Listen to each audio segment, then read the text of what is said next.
Japanese yen pair. And of course, that means that the yen is growing stronger versus the US dollar. So the whole time that this pair is falling, the yen is gaining strength. And of course, the Bank of Japan doesn't really want this to happen because it's having a negative impact on Japanese exporters.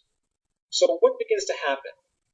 First, you might see some sharp spikes upward as the Bank of Japan tries verbal intervention.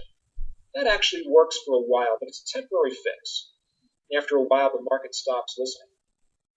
Then, you see a huge move upward as the Bank of Japan gets behind this currency pair and actually pushes it 700 pips higher from the 105 area up to the 112 area.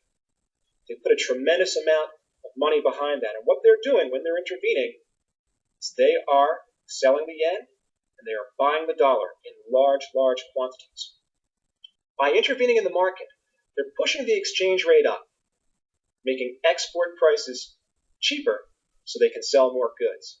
And they're also allowing the exporters to hedge their positions at a better rate.